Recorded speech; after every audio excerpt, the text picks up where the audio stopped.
Buenas tardes, somos el equipo número 1, integrado por mi compañero César Roriel Vázquez Sánchez y su servidor Arturo López Rodríguez,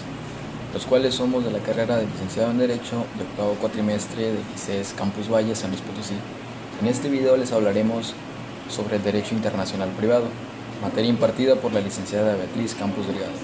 y más en específicos será sobre el Pacto Internacional de los Derechos Económicos, Sociales y Culturales. A continuación daré una breve introducción sobre dicho tema. Los estados parten en el presente pacto,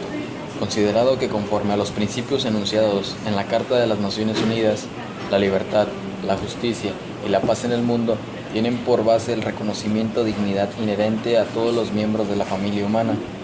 y sus derechos iguales e inalienables. Reconociendo que estos derechos se desprenden de la dignidad inherente a la persona humana, con arreglo a la Declaración Universal de los Derechos Humanos, no pueden realizarse el ideal del ser humano libre, liberado del temor y de la miseria, a menos que se crean condiciones que permitan a cada persona gozar de sus derechos económicos, sociales y culturales, tanto como sus derechos civiles, políticos. Considerando que la Carta de las Naciones Unidas impone a los estados la obligación de promover un respeto universal y efectivo de los derechos humanos y libertades humanas. Además, comprendiendo que el individuo tiene por deberes respecto a los otros individuos de la comunidad a la que pertenece, está obligado a procurar la vigencia y observancia de los demás derechos reconocidos en este pacto. Todos los pueblos tienen el derecho de libre determinación en virtud del derecho que establecen libremente su condición política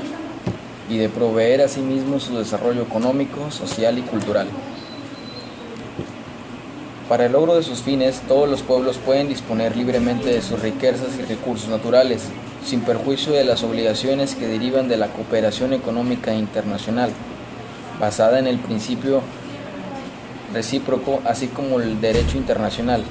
En ningún caso podrá privarse a un pueblo de sus propios medios de subsistencia.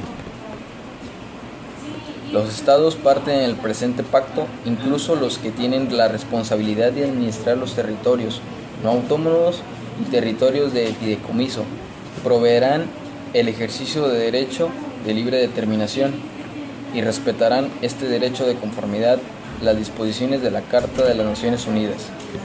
Cada uno de los estados parte del presente pacto. Se comprometen a adoptar medidas tanto por separado como mediante la asistencia y la cooperación internacional,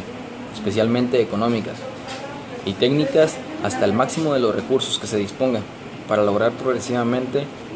por los medios apropiados, inclusive en particular la adopción de medidas legislativas en plena efectividad de los derechos reconocidos.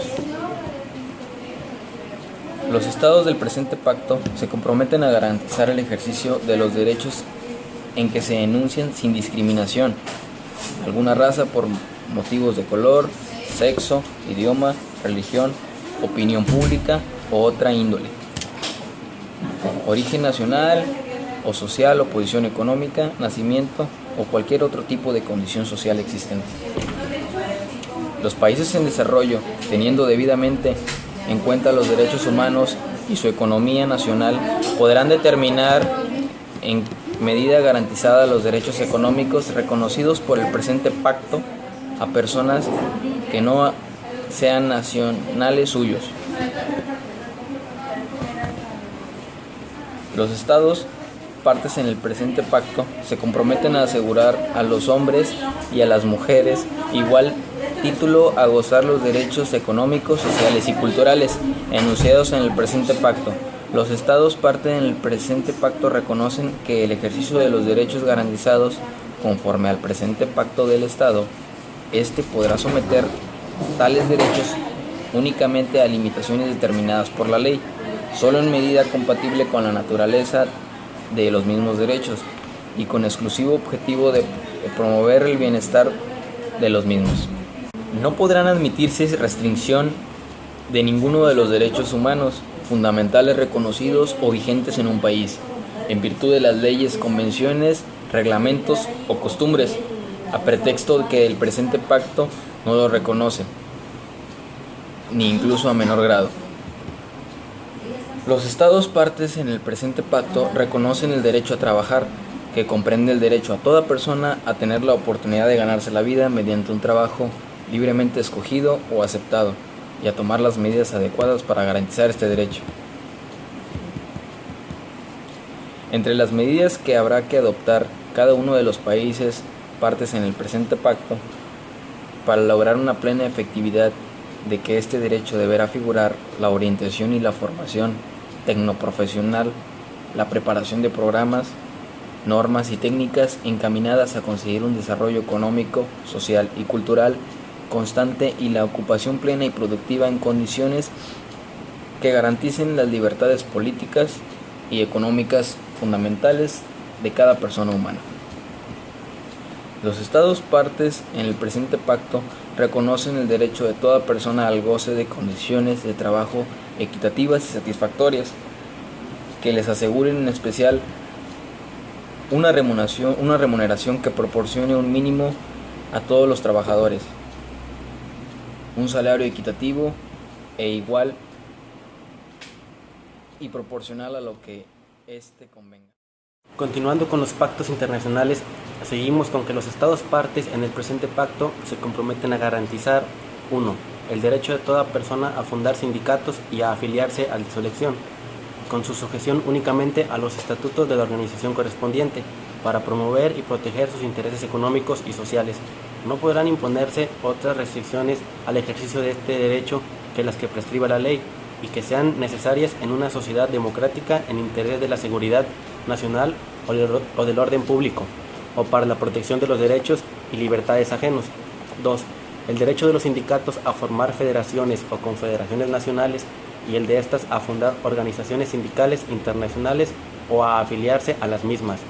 3. El derecho de los sindicatos a funcionar sin obstáculos y sin otras limitaciones de las que prescriba la ley y que sean necesarias en una sociedad democrática en interés de la seguridad nacional o del orden público, o para la protección de los derechos y libertades ajenos. 4. El derecho de huelga ejercido de conformidad con las leyes de cada país. El presente artículo no impedirá someter a restricciones legales el ejercicio de tales derechos por los miembros de las Fuerzas Armadas, de la Policía o de la Administración del Estado. Nada de lo dispuesto en este artículo autorizará a los Estados partes en el Convenio de la Organización Internacional del Trabajo de 1948, relativo a la libertad sindical y a la protección del derecho de sindicación, a adoptar medidas legislativas que menoscaben las garantías previstas en dicho convenio, o a aplicar la ley en forma que menoscabe dichas garantías. Los Estados partes en el presente también reconocen el derecho de toda persona a la seguridad social, incluso al seguro social. Los Estados partes en el presente pacto reconocen que también se debe conceder a la familia, que es el elemento natural y fundamental de la sociedad, la más amplia protección y asistencia posibles, especialmente para su constitución y mientras sea responsable del cuidado y la educación de los hijos a su cargo. El matrimonio debe contraerse con el libre consentimiento de los futuros cónyuges. También se debe conceder especial protección a las madres durante un periodo de tiempo razonable, antes y después del parto. Durante dicho periodo, a las madres que trabajen se les debe conceder licencia con remuneración o con prestaciones adecuadas de seguridad social. También se deben adoptar medidas especiales de protección y asistencia en favor de todos los niños y adolescentes, sin discriminación alguna por razón de filiación o cualquier otra condición. Debe protegerse a los niños y adolescentes contra la explotación económica y social, su empleo en trabajos nocivos para su moral y salud, o en los cuales peligre su vida o se corre el riesgo de perjudicar su desarrollo normal. Será sancionado por la ley. Los estados deben establecer también límites de edad por debajo de los cuales quede prohibido y sancionado por la ley el empleo a sueldo de mano o de obra infantil. Pactos en el ámbito cultural. Los estados partes en el presente pacto reconocen el derecho de toda persona a participar en la vida cultural, gozar de los beneficios del progreso científico y de sus aplicaciones, beneficiar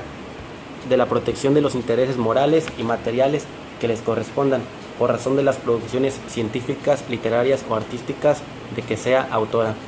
Entre las medidas que los estados partes en el presente pacto deberán adoptar para asegurar el pleno ejercicio de este derecho figurarán las necesarias para la conservación, el desarrollo y la difusión de la ciencia y de la cultura, Los Estados partes en el presente pacto se comprometen a respetar la indispensable libertad para la investigación científica y para la actividad creadora. Los Estados partes reconocen los beneficios que derivan del fomento y desarrollo de la cooperación y de las relaciones internacionales en cuestiones científicas y culturales. También se comprometen a presentar en conformidad con esta parte del pacto informes sobre las medidas que hayan adoptado y los progresos realizados con el fin de asegurar el respeto a los derechos reconocidos en el mismo. Todos los informes serán presentados al Secretario General de las Naciones Unidas, que transmitirá copias al Consejo Económico y Social para que las examine conforme a lo dispuesto en el presente pacto. El Secretario General de estas Naciones Unidas transmitirá también a los organismos especializados copias de los informes o bien de las partes pertinentes de estos, enviados de igual manera a los Estados partes que además sean miembros de estos organismos especializados en la medida en que tales informes o partes de ellos tengan relación con materias que sean de la competencia de dichos organismos conforme a sus instrumentos constitutivos. También deben presentar sus informes por etapas con arreglo al programa que establecerá el Consejo Económico y Social en el plazo de 1 año desde la entrada de vigor del presente pacto, previa consulta con los Estados partes y con los organismos especializados interesados.